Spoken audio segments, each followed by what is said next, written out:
Mi madre me abandonó porque mi padre musulmán la obligó a hacerlo. Chismesazo. Te cuento. Bueno, todo esto comienza cuando mi mamá, una mujer de 17 años, se enamoró de un hombre musulmán 20 años mayor que ella. Ella estaba perdidamente enamorada de él. Y él sabía que en Latinoamérica, o por lo menos en el país en el que vive mi madre, no era legal que un hombre de esa edad estuviera con una niña de 17 años. Así que se esperó a que ella cumpliera 18 años. Cuando ella cumplió 18 años le pidió que se casaran. Ella le dijo que por supuesto que sí. Se casaron a escondidas de mis padres y justo después, un mes después de haberse casado, ella se embarazó de mí. Me tuvo a los 19 años y a los 19 años, cuando yo ya nací, pues sus padres ya la veían un poquito mejor y ella les platicó que mi papá la quería de llevar de viaje a su país. Mi abuela le dijo a mi mamá que por favor no fuera, que ella sentía un mal presentimiento y que no quería que fuera, que no debería de ir. Mi mamá obviamente no hizo caso y se fue con mi papá. Para esto tengo que decir que mi mamá no aceptó cambiarse a la religión de mi papá y tampoco aceptó cubrirse, ya que era católica y quería seguir profesando la religión y quería que yo la profesara. Después de eso fue cuando mi padre decidió que quería ir a su país.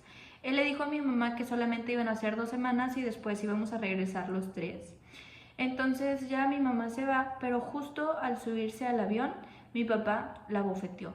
Le dijo que las cosas iban a cambiar y que ella tenía que aprender a, a valorar la cultura de mi papá. La tapó de pies a cabeza y la volvió a bofetear otras 2 o 3 veces. La verdad es que en el avión nadie hacía nada. Nadie podía hacer nada, nadie quería hacer nada. Las mujeres solamente agachaban la mirada y los hombres la miraban con desaprobación. Esto sucedió hace 20 años, no es la época de hoy en día. Así que la verdad es que fue muy triste para mí cuando me enteré de esto. Pero bueno, ella se va, llega al país y cuando llega al país de este hombre, la familia de él, de mi padre, la recibe súper mal, le comienza a decir que es una cualquiera, que cómo se atreve a no cubrirse, que eso no debería de pasar, que les daba mucho asco, entre muchas otras cosas más. Cuando llega a la casa de mi papá, mi mamá se da cuenta que no es la primera esposa, sino la tercera, y que mi padre tiene otros 4 hijos varones. Ella comienza a llorar, le reclama y él la bofetea. Las 2 esposas de mi padre corren a abrazarla y a socorrerla para ver que esté bien y mi papá las jala a las dos y con ese jalón tuvo para tirarlas al piso, agarró a mi mamá del cabello y la arrastró hasta un cuarto oscuro, todo húmedo, lleno de animales, la pateó y la dejó ahí. Ahí estuvo mi mamá durante 3 días. Lo que comía era la poquita comida que podían pasarle entre las rendijas las 2 esposas de mi padre. Cuando ella sale de ahí, ella decide que sí quiere taparse y que va a hacer absolutamente todo lo que le diga, que al cabo van a ser 2 semanas. Ella tenía la esperanza de regresar a casa. Entonces, pasan las 2 semanas, mi mamá la verdad es que sufrió más maltratos, la trataban súper mal, hablaban súper mal de ella, la bofeteaban, la familia de mi padre le escupía, le decían que era una cualquiera, entre muchas otras cosas más. Entonces, pasan las 2 semanas, mi mamá se pone a hacer todas las maletas y dice, bueno, ya, ¿a qué hora nos vamos, mi amor? Y mi papá se comienza a reír y le dice, si te quieres ir tú, vete, pero la niña aquí se va a quedar. Tú te vas. Y mi mamá comenzó a llorar y dijo que no, que él le había prometido que nos iba a llevar a todos otra vez de vuelta a su país. Y mi papá le dijo, si te quieres ir, vete. Agarró sus maletas, las echó al carro, me arrebató de sus brazos, se lo dio a su mamá y a ella del cabello se la llevó hasta el carro, la llevó hasta el aeropuerto igual y en el aeropuerto él tenía conocidos que la estuvieron cuidando para que no se regresara, que hicieron que ella se subiera al avión. Durante todo este tiempo ella rogó, imploró, se hincó y dijo que no, que ella iba a hacer todo lo que le pidieran, que ella quería estar ahí, que ella quería estar con él, que quería formar una familia, que quería estar conmigo, pero todos solamente se reían de ella, la escupían y le decían que se lo merecía por ser una cualquiera.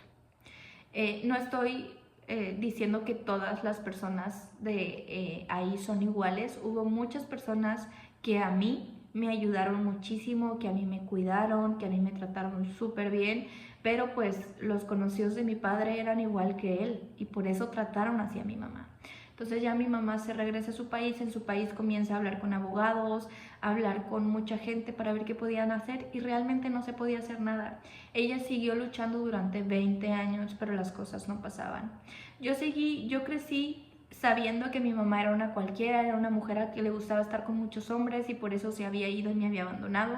Y debo admitir que al principio le tenía muchísimo, pero muchísimo, pero muchísimo rencor, pero después al darme cuenta cómo era mi padre me di cuenta que esto era mentira.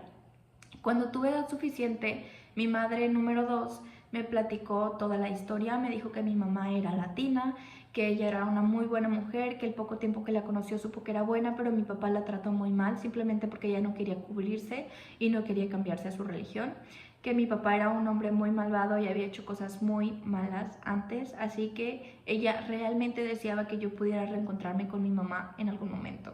Recuerdo que el día que mi vida cambió por completo, llegó mamá 2 con mi primo, porque en mi país en ese momento no podían salir las mujeres si no eran acompañadas con un hombre de su familia. Entonces llega mi mamá 2 con mi primo y me dicen, vámonos al súper ya. Y yo así, ¿qué? No puedo, tengo que escoger, vámonos al súper ya. Me llevaron de compras, pero la realidad era que habían sacado mi pasaporte y todo y estábamos yendo al aeropuerto, ya que mi papá me quería casar con un hombre como 40 años mayor que yo, simplemente por mantenerse en un estilo de vida bueno, porque era una familia muy adinerada y le habían prometido que le iban a dar mucho dinero. Entonces mi mamá 2 no quería esa vida para mí, así que tuvo que acelerar todo el proceso que ella ya había planeado, pero no era el momento. Entonces recuerdo que llegamos al aeropuerto, como mi primo era un hombre de mi familia y lo pudimos confirmar, me dejaron abordar el avión, llegamos a mi país. Cuando llegamos a mi país mi mamá estaba esperándome ahí. Recuerdo que cuando la vi, aunque no la recordaba, sabía que ella era mi mamá, así que corrí a sus brazos y ella me abrazó muy fuerte y me dijo que por fin podía tener a su niña en sus brazos. Yo comencé a llorar, pero ella me agarró rápido, agarró a mi primo del brazo y dijo que teníamos que irnos ya. Recuerdo que había muchos policías alrededor de nosotros que nos iban cuidando. Nos llevaron a un lugar muy alejado y me dijeron que mi papá era muy influyente, así que teníamos que escondernos hasta que pudiéramos arreglar todo. Arreglamos todo. Después de como 6 meses estuvimos encerrados en esa casa, siempre había policías y personas que nos estaban cuidando. Mi primo fue adoptado por mi mamá porque él ya era mayor de edad, así que simplemente tuvo que mover alguna papelería y cambiarse sus apellidos y lo aceptaron. Y pues yo era su hija, así que simplemente teníamos que buscar la forma de confirmarlo. Pasaron 6 meses, pudimos hacerlo y recuerdo que después de esos 6 meses por fin pude comunicarme a casa con mamá 2. Mamá 2 estaba bien, estaba muy feliz de que yo pudiera estar por fin por mi mamá, pero tuvo que pasar un martirio después de eso, porque después de que mi papá se enteró que mamá había hecho todo eso y que había quitado a un hombre de su familia y a su hija y que le había quitado la oportunidad de tener esa fortuna, la encerró durante meses en ese cuarto que estuvo mi mamá. La maltrató, la golpeó hasta que se cansó y se le olvidó y ya no quiso seguir maltratándola, porque pues como mi mamá ya no lloraba, ya no sufría, a ella no le interesaba lastimarla. Lamentablemente no se puede hacer en este caso. Papá no puede ser castigado porque en su país no puede ser castigado. Y yo pues estoy feliz, estoy tranquila, pero realmente me lastima que mamá 2 y mamá 1 sigan viviendo esa vida tan miserable. Como les digo, no estoy generalizando, no todos son así. Hay personas que son buenas, yo conocí a personas increíbles. Lamentablemente a mí me tocó la mala fortuna de que él era una persona mala. Existen personas malas en todos los países y en todas las religiones, y lamentablemente mamá se topó con una de esas.